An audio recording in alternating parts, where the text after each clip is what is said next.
In the days of ancient Persia, when the people of God were scattered among the nations, a man arose, Haman the Agagite. He was a high official in the court of King Xerxes, cloaked in power, pride, and political influence. But behind the title and the robes of authority, there burned a much older flame, an ancient enmity, a spiritual war that stretched back to the wilderness and the days of Amalek. Haman was not just a man driven by ego, he was a vessel of an ancient spirit. He carried in his veins the legacy of Amalek, the first enemy to attack Israel after they left Egypt. And God declared that he would be at war with Amalek from generation to generation. So Haman was not new. He was a manifestation of something old, something relentless, something that hated the people of God simply for being. The scriptures say that when Mordecai would not bow to him, Haman was filled with wrath, not just to strike down one man, but to destroy an entire nation. He sought to annihilate every Jew in the empire, from the oldest to the youngest. This was not political strategy. This was not diplomacy. This was not vengeance over an insult. This was demonic. And that spirit has never died. It has moved through the corridors of time wearing different names and faces. It rose in Pharaoh, who ordered the drowning of the Hebrew sons. It rose in Herod, who slaughtered the innocents of Bethlehem. It rose in Rome, in Babylon, in the Inquisitions, the pogroms, and the death camps. But it will rise one last time in its most complete and final form, in a man the scriptures call the Antichrist.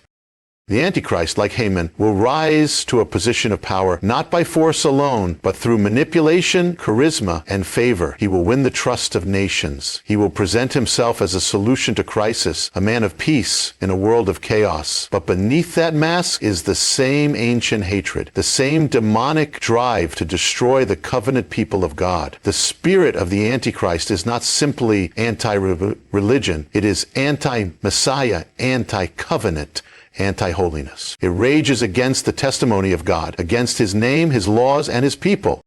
Just as Haman's hatred was irrational, so will be the hatred of the last days. It will not be based on logic, reason, or fairness. It will be spiritual. It will target those who stand for truth, who will not bow the knee to the image of the beast, who hold fast to the commandments of God and the faith of Yeshua. Just as Mordecai would not bow to Haman, so the remnant will not bow to the system of the Antichrist. And just as Haman was enraged by the refusal of one man, so will the rage of the final enemy be provoked by the faithful witness of the few.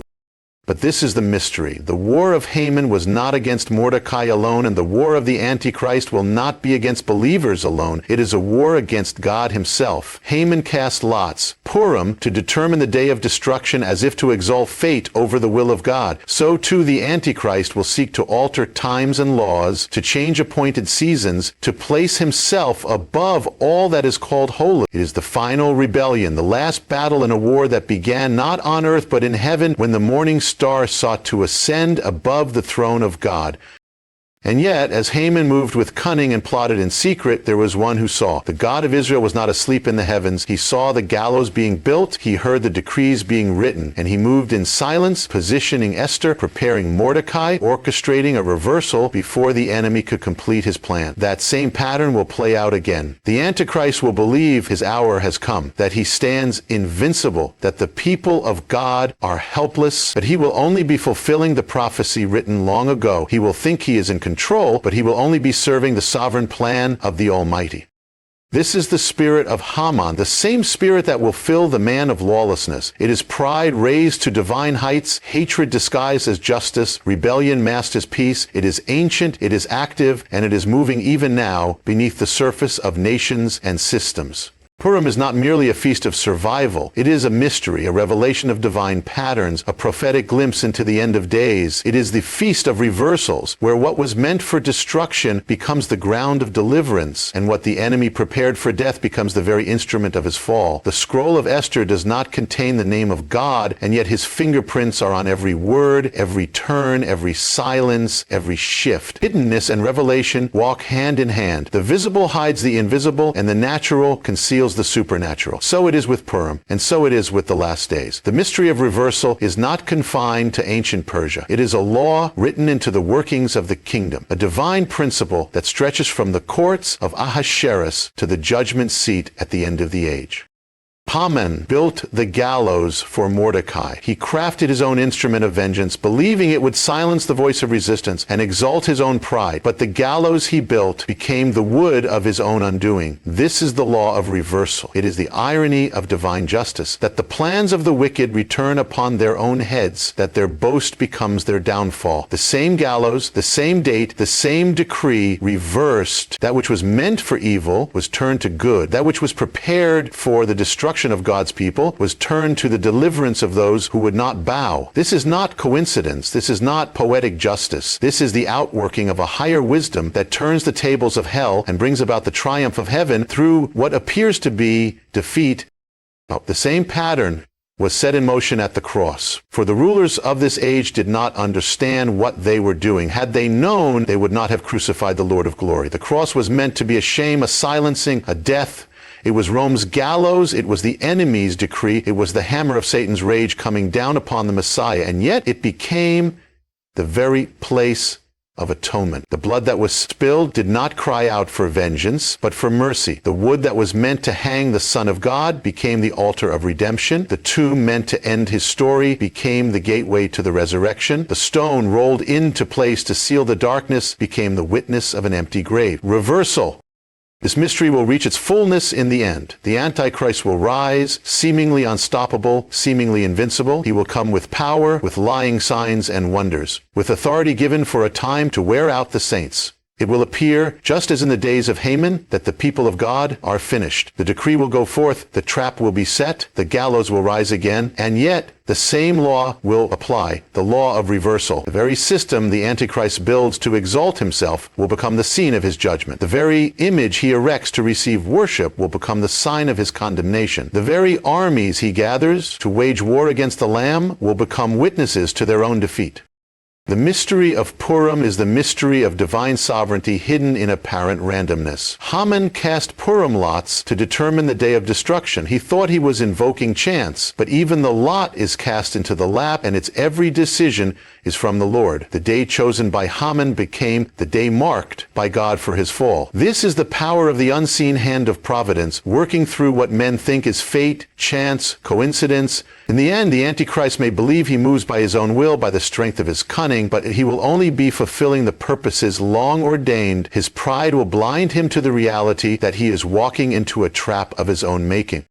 Even the wrath of man will praise God. Even the schemes of darkness will serve the light. Just as the enemy planned to extinguish the light of Israel and ended up elevating Mordecai, so too the enemy will seek to extinguish the light of Messiah and will end up preparing the way for his return. The crown that Haman sought will not rest on the head of rebellion, but will return to the head of righteousness. What seems like victory for darkness will be turned on its head. The scroll will be read, the decree will be reversed, the end will be the beginning. Ammon and Evo. Haman did not begin as a declared enemy. He rose within the palace, favored by the king, cloaked in honor, granted authority second only to the throne. To the people of Persia, he was a man of stature, of influence, of wisdom. He walked in power, but he wore the mask of civility. He spoke the language of loyalty, yet his heart was filled with venom. His hatred was not on display at first. It lay beneath the surface, hidden behind protocol, concealed within royal decrees. When the command for destruction came, it was veiled in official language, packaged as a solution for unity, peace, and national security. The people did not see the evil for what it was. It came dressed in legitimacy. It was evil disguised as righteousness, genocide wrapped in bureaucracy, darkness in royal robes. This is the mask of Haman, and it is the same mask that will clothe the man of lawlessness. The Antichrist will not rise as a monster in the eyes of the world. He will come as a savior. He will present himself as the one who can unite what has been divided, calm what has been raging, restore what has been lost. His words will be smooth. His solutions will seem practical. He will perform signs and wonders that dazzle the eyes of the world. He will offer what appears to be peace, but not the peace of God. He will be the peace of compromise, the peace of surrender, the peace of control. He will build a kingdom not by conquering at first, but by seducing. He will appeal to the longing of nations, the hunger of man for order in the midst of chaos, and he will offer it at a cost hidden beneath the surface. He will demand not just allegiance, but worship. This is the nature of the deception. The Antichrist will not oppose religion immediately. He will embrace it, reshape it, blend it with the currents of the age. He will create a form of godliness, a global faith without truth, unity without holiness, love without the cross. It will have symbols, rituals, even scripture, but it will be hollow. It will exalt man, not God. And it will tolerate everything except the truth, the true faith, the ancient path, the name of Yeshua, the witness of the saints. These will be seen as dangerous, divisive, intolerant. And so the mask will begin to slip. The persecution will not begin with bloodshed, but with exclusion. Just as Mordecai's refusal to bow marked him as the target, so too the faithful will be marked not by their violence, but by their refusal to compromise. The world will say, you can believe, but you must bow. You can worship, but not in that name. You can follow your convictions, but only if they change. And when the faithful say no, when they choose to stand, as Mordecai stood, the rage beneath the mask will be revealed. The system will turn. The laws will change. The same institutions that once offered protection will become instruments of oppression. The beast will reveal his face. Yet, even in that moment, many will not see. Just as the citizens of Persia carried out Haman's decree without knowing its full intent, so too many in the last days will serve the cause of the Antichrist without realizing they are opposing God. They will believe they are preserving peace, protecting society, purging intolerance. They will see the faithful as threats, not because of violence, but because of their refusal to blend. The line will not be drawn by the sword of the saints, but by their refusal to kneel. The mask is not only for the world, it is also a test for the people of God. Will they discern what lies beneath the surface? Will they recognize the spirit behind the words, the agenda hidden beneath the policy? Will they compromise for the sake of comfort, or will they see through the disguise? The days of soft faith will not endure the hour of unveiling. Only those who walk in the Spirit, who dwell in the Word, who know the voice of the shepherd, will be able to discern the counterfeit. For the Antichrist will not announce himself as the enemy of God. He will come in peace, perform miracles, speak great things, and many will follow. But to the eyes that see, he will bear the same hatred that burned in the heart of Haman. He will not merely oppose a religion, he will oppose the covenant. He will not only fight the saints, he will seek to dethrone the king, and in doing so, he will unmask himself, not just before men, but before heaven. Esther did not choose the time of her birth. She did not choose to be taken from her home, or to be raised in exile, or to be placed within the palace of a pagan king. She did not ask for the crown. It was given to her by the unseen hand of providence. She was positioned by heaven before the threat ever arose. While Haman was still rising to power, Esther was already being prepared in secret. Before the decree of destruction was ever written, God had placed his answer within the royal court. The deliverance would not come from an army or a prophet, but from a young woman hidden in plain sight, awakened to her calling at the appointed time. This is the mystery of divine positioning, that God prepares his vassals long before the battle begins. Esther was not placed in the palace for her own comfort. She was not elevated for her own glory. She was given access, favor, and influence, not to preserve herself, but to intercede for her people. She had a choice. When the hour came and Mordecai revealed the plan of destruction, she was hesitant. To speak up was to risk her life. To remain silent was to preserve her position. But Mordecai's words echoed through time. Who knows whether you have come to the kingdom for such a time as this? It was not merely a question, it was a summons. And it is the same summons that will come to every child of God when the spirit of the Antichrist rises. The temptation will be to remain hidden, to protect one's place, to seek safety in silence. But the hour will call not for self-preservation, but for boldness. In the days to come, the people of God will be placed in positions of influence, visibility, and responsibility, not for their own sake, but for the purposes of heaven. Some will be in media, some in government, some in education, some in business, some in ministry. Their presence will be strategic. They will be Esther in the palace, Joseph in Egypt, Daniel in Babylon. But their greatest test will not be in their rise, but in their response. When the pressure comes to bow, to comply, to remain silent in the face of evil, they will be forced to choose, and their choice will shape the course of nations. The time of comfort will come to an end. The call will not be to blend, but to stand, to fast, to pray, to risk everything for the sake of truth. For when the decree goes forth and the mask falls away, it will not be enough to hide behind the walls of the palace. The people of God will have to rise as Esther did, willing to say, if I perish, I perish. It is this heart that will overcome in the last days, not the strong in stature, but the surrendered in spirit. The spirit of Esther is the spirit of intercession. She went before the king, not in her own name, but with trembling and fasting, knowing her life hung in the balance. And yet she went. She laid down her comfort, her title, even her safety. This is the calling of the remnant, to approach the throne of heaven and to stand in the gap for a generation under threat. It will not be done through political might or worldly power, but through obedience and courage. The battle will be fought on the knees of the faithful long before it is ever revealed in the headlines. The people of God must be prepared. The days of neutral ground will vanish. The lines will be drawn, and it will be clear who stands for the covenant and who bows to the beast. Esther could not avoid the battle by hiding her identity, and neither will the saints in the days to come. There will come a time when being silent will be a form of agreement, and withholding the truth will serve the lie. It will not be a time for passive faith. It will be a time for action, birthed in surrender.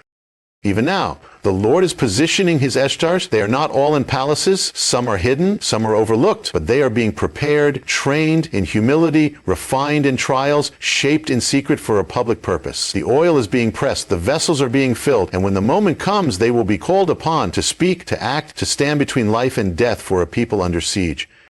This is the pattern of the last days. There will be moments when it appears that God is silent, the world will rage, darkness will advance, the wicked will prosper. The Antichrist will rise in power, and it will seem as though heaven is closed. The faithful will look to the skies and hear no thunder, see no fire, and feel no earthquake. But this silence is not abandonment. It is the silence before the storm, the stillness before the shaking, the quiet of the courtroom just before the judge speaks. For the God who is hidden in Esther's scroll is the same God who hides himself in the unfolding of prophecy. His silence is a preparation for a greater unveiling.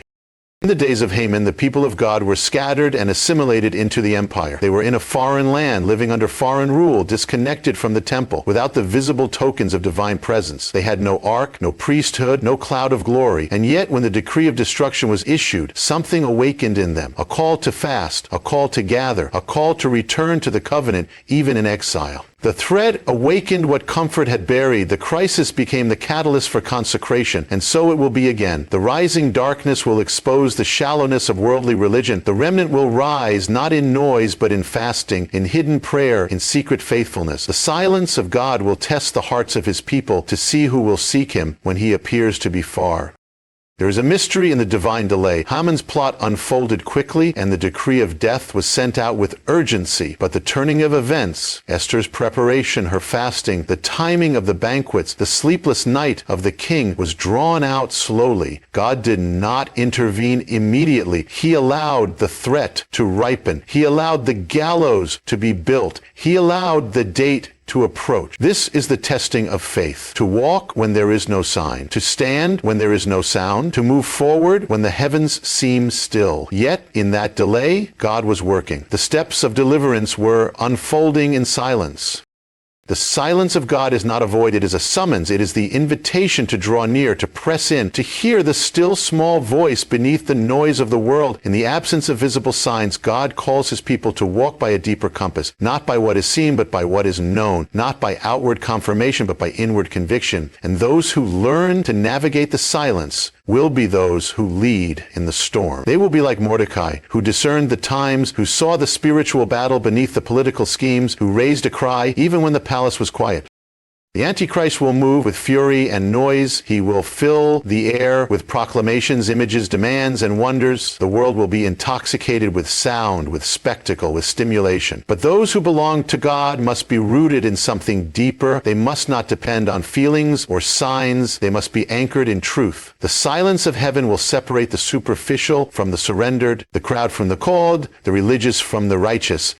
In the story of Purim, God turned the plot of the enemy inside out, but he did so without announcing it. He did not part the sea or send fire from the sky. He moved through a sleepless king, a timely word, a hidden identity, and a second banquet. It was a deliverance of subtle power, hidden in plain sight, undetected by those who were not watching. So it will be in the last days. The hand of God will move in ways the world cannot perceive. The faithful will discern it not through signs and wonders alone, but through the Spirit, through the Word, through the witness burning in their bones. In the scroll of Esther, there is a mystery not only of deliverance, but of identity. The name Esther itself means hidden, and her true identity was indeed concealed. She was raised in the courts of Persia as a queen, but she was born a daughter of Zion. She wore the garments of royalty, but her blood carried the covenant of Abraham. Her appearance was one thing, her essence was another. Her identity was hidden not only from the king and the nobles, but even from the enemy until the appointed time. For such a time, her concealment served a divine purpose. But there came a moment when the hidden had to be revealed. There came a moment when silence could no longer be sustained. The enemy had targeted her people, but her silence would have made her complicit. She had to declare who she truly was. The mystery of identity had to be unveiled. This is not just the story of Esther, it is the story of the end-time believer.